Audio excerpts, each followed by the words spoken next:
Всем привет!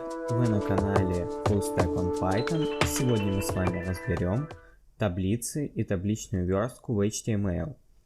Вот у нас есть пустой документ index.html. Давайте откроем его в браузере. Он у нас, вот видим, пустой. И откроем его в нашем редакторе Sublime Text, в котором мы работаем. Открываем. Так, сейчас я закрою. И давайте создадим структуру HTML 5 страницы. Вот она у нас создана. Сюда допишем table. Не забываем про meta_char_set UTF-8. Это обязательный тег в header. И давайте создадим заголовок h1 и назовем его таблицы.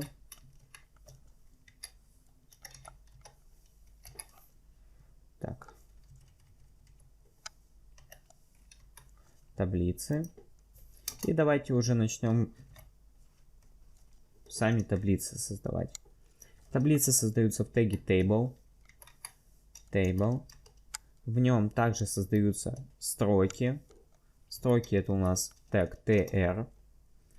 И в tr у нас уже создается td. Это у нас ячейки.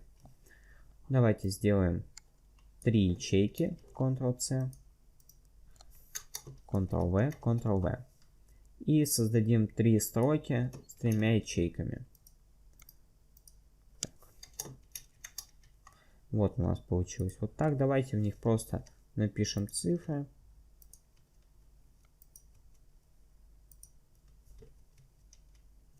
Так.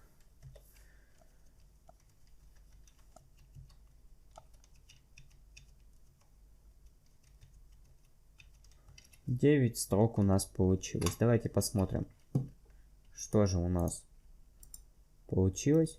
Вот у нас получилась вот такая таблица. Правда, она без границ. Давайте запишем границы. Границы мы будем записывать атрибутами HTML, но так делать не рекомендуется. Это все делается в CSS. Все атрибуты table сейчас являются уже неиспользуемыми. Их можно использовать, но нежелательно. Желательно использовать CSS. Почему же я вам это показываю? Во всех дальнейших модулях мы будем проходить все остальное только стилями CSS. Поэтому вы должны знать. Пишем тег, атрибут border. Ему даем 1 пиксель. Сохраняем. Смотрим, что у нас получилось. Вот у нас получилось уже что-то более похожее на таблицу.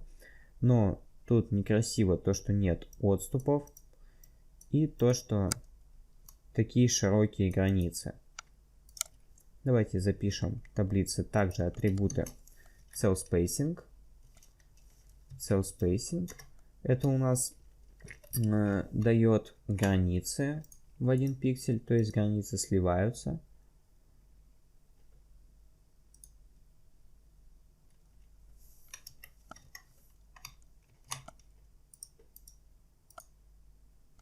Так,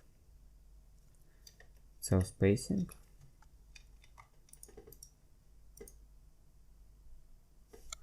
Вот у нас границы стали более-менее похожи на красивую таблицу.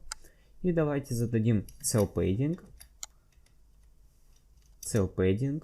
Давайте 10 пикселей. Это отступы, которые идут от ячеек. То есть сейчас вы это увидите. Вот у нас получились отступы. Давайте все-таки что-то запишем словами. То есть давайте напишем one. Давайте table one. Table one. Тут сделаем table two.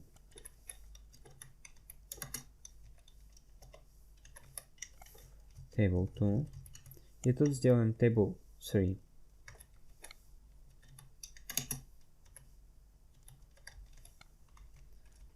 Посмотрим, как это у нас выглядит. Вот такая табличка у нас получается. Давайте уменьшим cell padding на 5 пикселей. То есть это с каждой стороны берутся по 5 пикселей. Вот мы видим, что у нас получилось. Также, что мы можем делать? Так. Мы можем объединять ячейки. То есть, например, мы можем объединить table 1 с table 2 или table 1 с четвертой ячейкой. Для этого мы запишем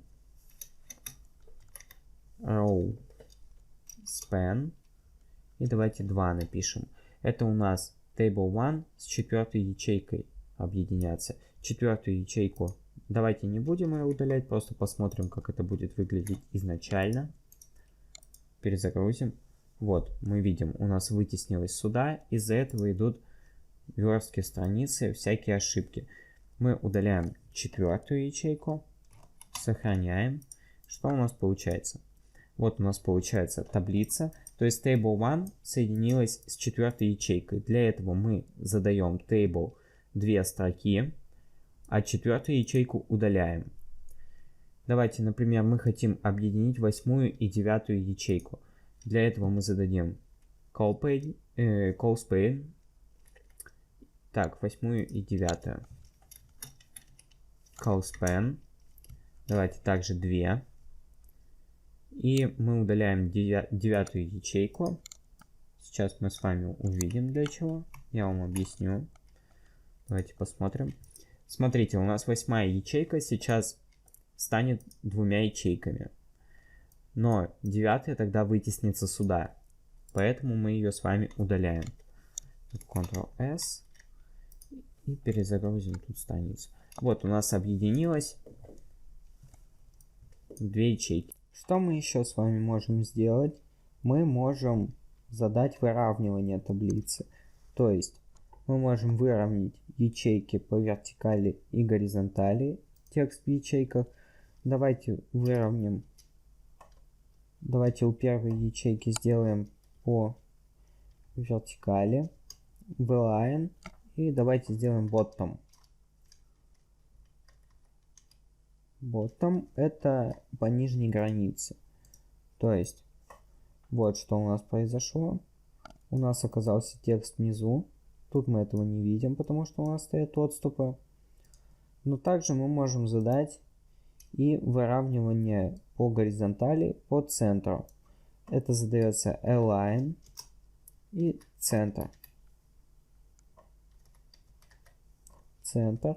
Сохраняем и посмотрим, что у нас произойдет. Так, тут мы с вами не увидим. Давайте зададим остальным ячейкам также.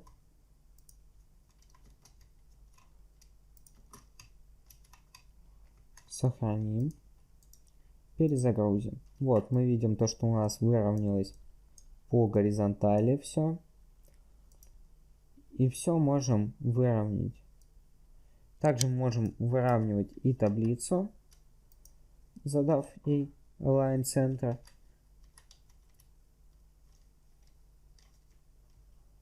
Так. Align. Так, сейчас. Не очень удобно. Align center. И посмотрим, что у нас получится. Вот у нас таблица выровнялась по центру. Также что мы можем сделать? Мы можем задать ширину и высоту таблицы. Давайте зададим ширину. Width сделаем 100%. Так, процентов. Так делают табличную верстку. Сейчас мы с вами ее рассмотрим. Вот видим, у нас получилось вот так. Давайте же сделаем табличную верстку. Давайте также в table. Это мы не будем, в принципе. Так. Это давайте все оставим. Так, тут мы напишем tr. Создадим строку. Это у нас будет, зададим ID header. То есть шапка страницы. Тут мы зададим одну только ячейку. Получается ячейку. мы напишем в нее... Что мы с вами напишем? Давайте шапка сайта.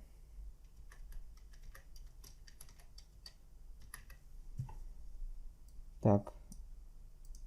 Далее у нас будет идти сам сайт, основные колонки. Это мы с вами опять создадим строку. tr. В ней мы создадим 3 колонки. td, то есть 3 блока сайта.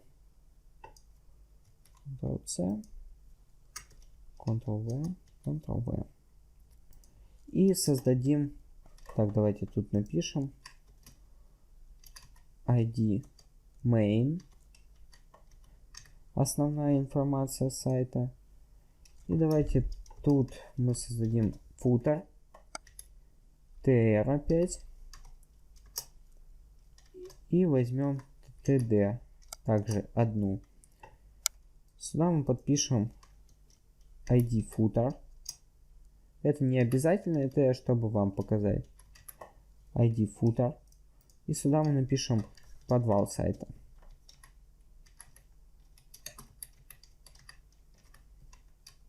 Подвал сайта. Так, сюда мы что напишем? Давайте левая колонка.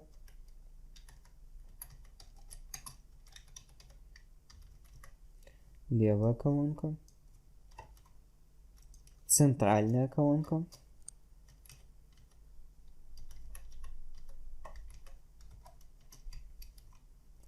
Центральная колонка.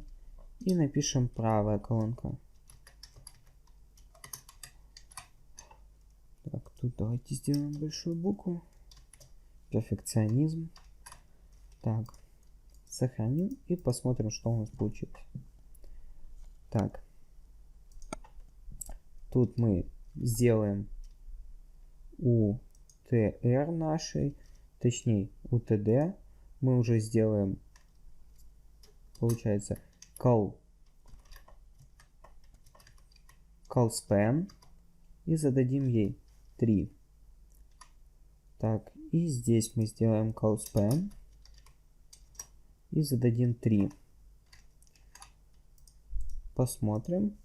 Вот у нас получился сайт.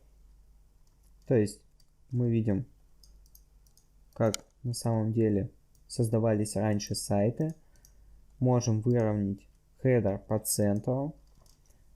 Так, давайте его выровняем по центру. Напишем align center.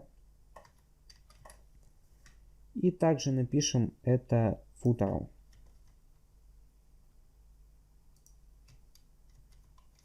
Сохраним. Вот у нас получилась шапка сайта, левая колонка, центральная колонка и правая колонка. Ну и также подвал. Мы можем задать ширину каждой колонки. То есть давайте зададим, например, 25%. Лучше задавать в процентах все. Так. Эту мы также зададим. Так, не все выделилось.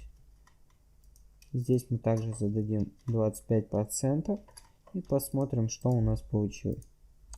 Вот у нас получилось по 250 пикселей, чуть-чуть меньше из-за того, что у нас здесь отступы. И центральная колонка получилась большая. В принципе все. Давайте я вам покажу, какую домашнюю работу вы должны будете сделать.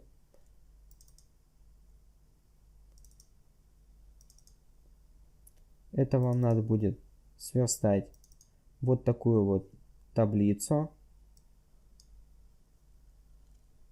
самостоятельно. То есть уже пойдет практика, как и в прошлых наших уроках. Посмотрим, как она будет выглядеть в браузере. Вот у нас таблица. Тут вы будете делать выделение жирным. Это вы можете почитать в атрибутах table, tr, td. В принципе, все. Спасибо всем за внимание. До свидания. До следующего урока. Скорее всего, он выйдет также сегодня.